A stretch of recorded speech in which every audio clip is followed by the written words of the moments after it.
মহামতি চাণক্য ছিলেন একজন শিক্ষক, দার্শনিক এবং প্রধানমন্ত্রী। তাকে বিশ্বের প্রথম এবং সর্বশ্রেষ্ঠ অর্থনীতিবিদ হিসাবে গণ্য করা হয়। তার লেখা নীতিশাস্ত্র গ্রন্থে কার কী করণীয়, কোনটা উচিত বা অনুচিত ইত্যাদি বিষয়ে তিনি যে উপদেশ দিয়েছেন তা বর্তমান সময়েও প্রাসঙ্গিক। আজকের ভিডিওতে আমি আপনাদের কাছে নিয়ে এসেছি চাণক্যের এমনই 20টি নীতি একেবারে ব্যাখ্যা সহকারে। লোভীকে অর্থ দিয়ে, ক্রোধীকে তোষামোদ করে, মূর্খকে মনের মতো কথা বলে, আর পণ্ডিতকে সম্যক জ্ঞানের দ্বারা বশ করতে হবে। অর্থাৎ যে মানুষ যাতে সন্তুষ্ট, তাকে তাই দিয়েই খুশি করে নিজের কাজ হাসিল করতে হবে। যে ব্যক্তি একবার শত্রুতা করেছে, এমন বন্ধুর সঙ্গে আবার বন্ধুত্ব করতে যে চায়, সে যেন সাপকে হাতে ধরে নিজের মৃত্যুকে ডেকে আনে। অর্থাৎ বন্ধু একবার শত্রুতা করলে কোনোভাবেই তাকে বিশ্বাস করা উচিত নয়, কারণ সুযোগ পেলে সে আবার ক্ষতি করবে। অতিরিক্ত সরল সাদাসিধে হওয়া উচিত নয়। জঙ্গলে গিয়ে দেখলে এটা দেখা যায় যে সোজা হয়ে দাঁড়িয়ে থাকা বৃক্ষকেই কেটে ফেলা হয়, কিন্তু একা বেঁকা গাছগুলোকে ছেড়ে দেওয়া হয়। অর্থাৎ অতি সৎ বা অতি সরল হওয়া ভালো নয়, কারণ দুর্জন ব্যক্তি প্রথমে এদেরই ক্ষতি করার চেষ্টা করে। বনে জন্মানো শাকের দ্বারাই উদর পূরণ করা যায়। এই পোড়া পেটের জন্য কে পাপ কাজ করবে? অর্থাৎ আমাদের পেট ভরাতে খুব সামান্য খাবারই প্রয়োজন হয়, তাই অধিক অর্থের জন্য পাপ কাজ করা মোটেই উচিত নয়। বর্ষাকালে কোকিলরা যে চুপ করে থাকে তা ভালোই করে, কারণ যেখানে ব্যাঙ হলো বক্তা, সেখানে চুপ করে থাকাই ভালো। অর্থাৎ যেখানে সেখানে মুখ না খোলাই উচিত। আগে দেখতে হবে যাদের সঙ্গে কথা বলতে হবে তারা আদৌ শিক্ষিত কিনা। মাতা হলেন পৃথিবী অপেক্ষাও শ্রেষ্ঠা, পিতার স্থান স্বর্গেরও ওপরে। মাতা পিতাকে সাক্ষাৎ দেবতা বলে জানবে। অর্থাৎ মাতা পিতার চেয়ে বড় হিতাকাঙ্ক্ষী পৃথিবীতে আর কেউ নেই। তাই মাতা পিতাকে কখনো অসম্মান বা অশ্রদ্ধা করা উচিত নয়। সুরাপাত্রকে যেমন আগুনে পোড়ালেও সেটা শুদ্ধ হয় না, ঠিক তেমনি যার মনে ময়লা রয়েছে সেই দুষ্ট ব্যক্তি যতই তীর্থ স্নান করুক না কেন, সে কখনো শুদ্ধ হয় না। অর্থাৎ দুষ্ট ব্যক্তিরা সুরাপাত্রের মতো হয়, কোনো উপায়ই শুদ্ধ করা যায় না।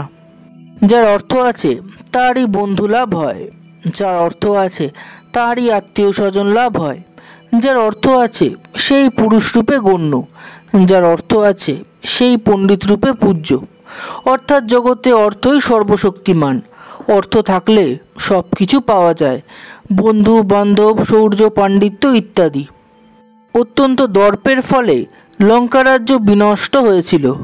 অত্যন্ত অহংকারে কৌরবকুল ধ্বংসপ্রাপ্ত হয়েছিল।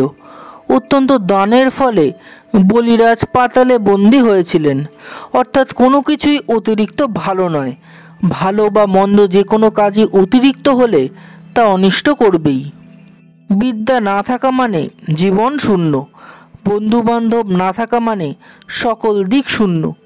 যে গৃহে পুত্র নেই সেই গৃহ শূন্য, যে দরিদ্র তার সব কিছুই শূন্য।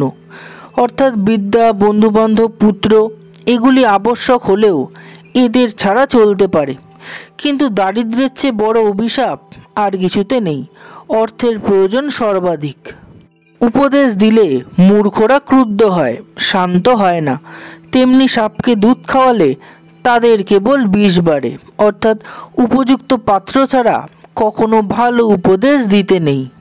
কন্যার বিবাহের পূর্বে পিতা প্রথমে পাত্রকে বিচার করবেন, তারপর পাত্রের আর্থিক অবস্থা, তারপরে বংশ। যদি পাত্রের কোনো দোষ থাকে তাহলে ধন দৌলত নিয়েই বা কী হবে, আর বংশমর্যাদা নিয়েই বা কী হবে। অর্থাৎ মেয়ের বিয়ে দেওয়ার আগে সবার প্রথমে দেখা উচিত পাত্র কেমন। সুপাত্র হলে তার ধন দৌলত বা বংশমর্যাদা তেমন গুরুত্বপূর্ণ নয়। যার গৃহে মাতা নেই এবং স্ত্রী কটুভাষী, তার বনে যাওয়াই উচিত, কারণ তার কাছে বনও যেমন গৃহ তেমন। অর্থাৎ মা এবং স্ত্রী এই দুজনের গুণেই সংসার সুখের হয়।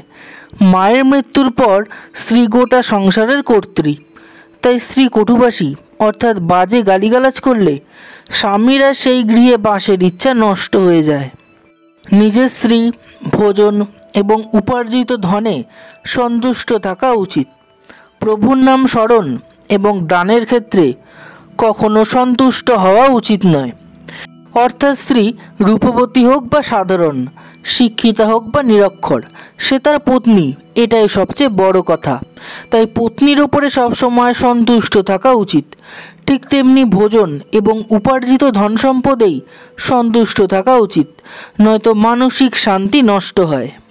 খল ব্যক্তি এবং শত্রুদের দুভাবে প্রতিকার করা যায়: জুতো দিয়ে মুখ থেতলে দেওয়া বা দূর থেকে নিজেকে সরিয়ে নেওয়া।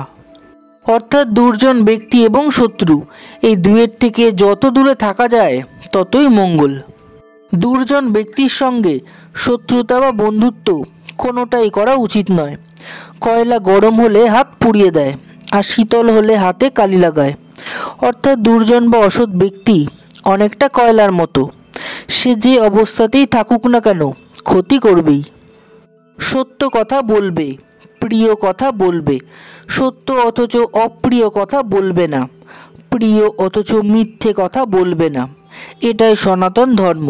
অর্থাৎ অপ্রিয় কথা কেউই পছন্দ করে না। তাই প্রিয় কথা যদি সত্য হয় তাহলেই বলা উচিত। প্রিয় কথা মিথ্যে হলে বলা উচিত নয়, এতে অন্যকে ক্রোধিত করা হয়। উপকারী ব্যক্তির সাথে উপকার, হিংস্র ব্যক্তির সাথে প্রতিহিংসা এবং দুষ্ট ব্যক্তির সাথে দুষ্টতার ব্যবহারই করা উচিত, এতে কোনো দোষ নেই। অর্থাৎ যে ব্যক্তি যেমন, তার সাথে তেমন ব্যবহারই করা উচিত। জ্ঞানী পণ্ডিতরা এই কথাই বলে থাকেন। গুরুর অপবাদ বা নিন্দা যেখানে হতে থাকে সেখানে হয় কান দুটি বন্ধ রাখতে হয়, নয়তো সেই স্থান থেকে অন্যত্র চলে যেতে হয়।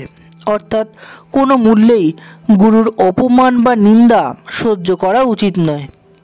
সমুদ্রে বৃষ্টি ব্যর্থ হয়, তৃপ্তকে ভোজন করানো ব্যর্থ হয়, ধনীকে দান দেওয়া ব্যর্থ হয় এবং দিনের বেলায় প্রদীপ জ্বালানো ব্যর্থ হয়। অর্থাৎ মহৎ কাজ করলেই হবে না, দেখতে হবে এই কাজ উপযুক্ত স্থানে এবং উপযুক্ত ব্যক্তিকে করা হচ্ছে কিনা। বন্ধুরা, ভিডিওটি কেমন লাগলো কমেন্ট করে জানান। ভালো লাগলে অবশ্যই একটা লাইক করে বন্ধুদের সাথে শেয়ার করে দেবেন, আর চ্যানেলটিকে সাবস্ক্রাইব করে